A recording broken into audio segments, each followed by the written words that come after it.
over here. Yeah, right here. Psst. Yo. All right, you found me.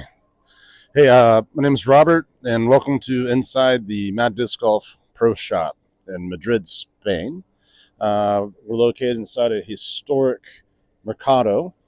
As you can see over here in the background, that's a meat market behind me to the right, and across from me is my buddies in the seafood market, and over there is a chicken market.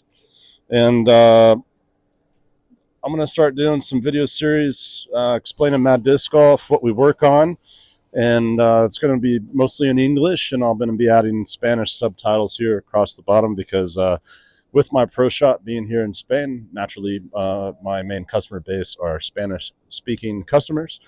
A bit about me. I'm from Austin, Texas. My PDGA number is 28544, and I've been playing disc golf for about 30 years. Growing up in Austin, Texas, we had about, I guess, 10 courses growing up. And I started off with, my parents would drop me off at Zilker Park in downtown Austin. My mom had an office nearby. She was a private practice social worker. And so I was one of those local kids that grew up hanging out with a bunch of 40-year-olds during the week, or predominantly during the week, throwing some discs. And fast forward 30 years, here I am with a disc golf pro shop in Spain. In 2020, my wife and I, we moved here to Madrid, and we knew coming here that Madrid didn't have a course, and I flew out 9 months ahead to kind of walk through Madrid and get a feel for the city, and tried to catch up with Jorge, the club president here, and tried to play with them, but it was bad weather and it was a short trip. And but moving here, I knew that my mission, that was the agreement with Christina, was moving here to have to build a disc golf course. So luckily, 6 months after we moved here, the Paul Macbeth Foundation rolled out, and we quickly reached out to them, and I was the point person reaching out for the club because I needed to work specifically with a club. And the Paul Macbeth Foundation said, hey, given your situation, generally they want land already available. So, but with being in a big city like this, that's hard to pull off. So we made a special arrangement with them where it said, hey, they committed, said, if you find the land, that here's the statement says, well, that the money is not going to be an issue, because I didn't want someone to promise us land and then we not have support on building something. So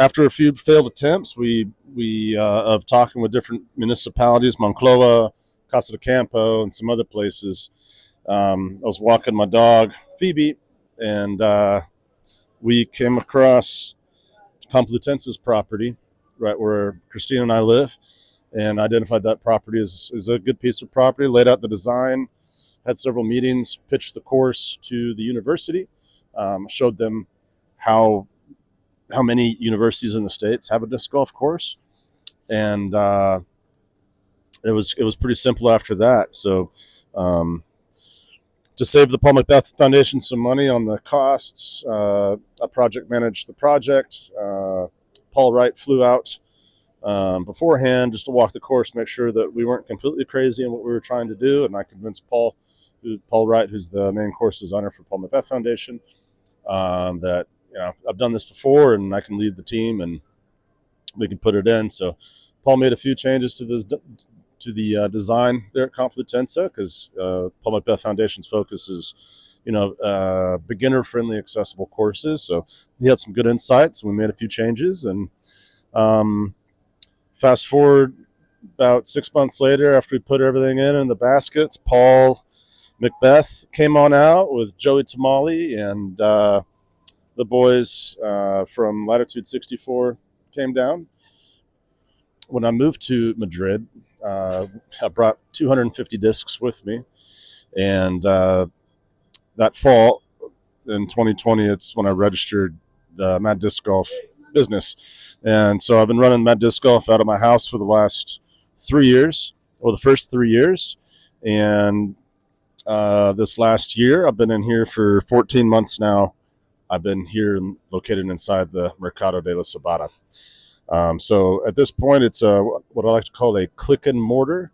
It's everything in here, every disc, every color is online. So as people buy it, I subtract it out of inventory. So I'm able to sell here in person, and then I sell throughout Spain and throughout Europe. And for y'all watching in the States, I can ship to you guys as well. So, you know, part of the joy of being in here is, I get to tell people about disc golf every day. So I'm not just running a disc golf shop. I'm actually educating on the existence of the sport to hundreds of people a week, which I think is really important for the growth. And it's a labor of love, but it's going to help me in the end with sales, right? Some of the hard things about running a business in Spain. There's been a lot of challenges, and I'll share some videos and photos of stuff over the years. But man, one of the hardest challenges at this point now is I'm on year 3 of my business, and I have to pay €300 a month. It's about $350 a month to Social Security, regardless of sales. So if I'm in the black at the end of the year and I don't make any profit, if I'm in the red at the end of the year and I don't have any profit, I still owe the government $330 a month. So plus everything I sell, taxes included in the price of the products. But like this disc, let's say it's €20, that includes 21% VAT. So that adds up. So what? 10% of 20 is 2. So 4 out of those €20, almost €4.50 almost is all tax.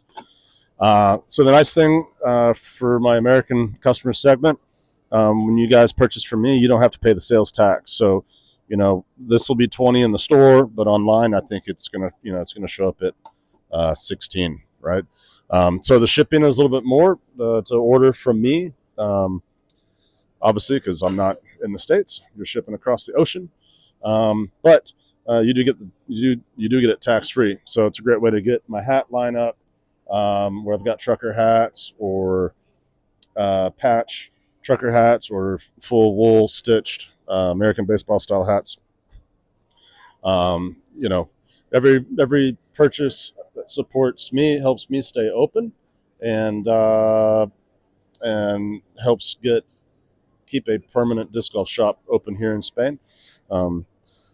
My industry background is in retail operations, so as soon as my sales can get high enough that I can afford and support a full-time Spanish-speaking guy to help me run the shop, I will immediately do that as soon as I can. So I enjoy being here. I've learned so much Spanish running the shop, but I can't run the business and run the shop at the same time. Not for successful growth. So I don't know. I just wanted to take a minute and walk you through a bit of my history. Some people have asked. Disc golf's been a big part of my life for a long time. As I said, I grew up playing. I played in Texas Tech in West Texas. 2006, I did a study abroad in Germany, and I traveled Germany and Austria, Belgium, playing disc golf tournaments. Back then, it was before Facebook existed. Well, that's right when Facebook came out. It's before Google Maps existed on a phone. It was before UDisc. It was a great experience. I think in 2018, I went to Finland, played a bunch of courses in Finland and Norway. When I go back to the States and spend some time with my family, I go to northern New Mexico outside Taos in Santa Fe, and I have a really close disc golf community there as well. So keep watching some updates. I'm going to do some more videos here on the disc golf in Spain and disc golf in Europe, disc golf course development and projects. I'll also have a bunch of in the bag videos from my team members and Team Mad. Please check out the video that we just shot with Leon Blanco. He's the 2024 Spanish champion, who recently got sponsored by Discmania. So he just won the Open de Catalonia, the region of Spain around Barcelona. He just won that a couple days ago. So, you know, I'll be kind of the voice person here for disc golf in Spain and English, because that's what I can do well. And I look forward to keeping you guys updated. So please like and subscribe, hit share. If you've made it all the way to this point in the video, you're a rock star. I'm also trying to get my YouTube up to 1,000 followers. At 1,000 followers, I'm able to connect products to videos, and I can get into some of the YouTube shop stuff, which is kind of the up and coming e-commerce options. That's really important. So thanks for making it through all this. See you on the course.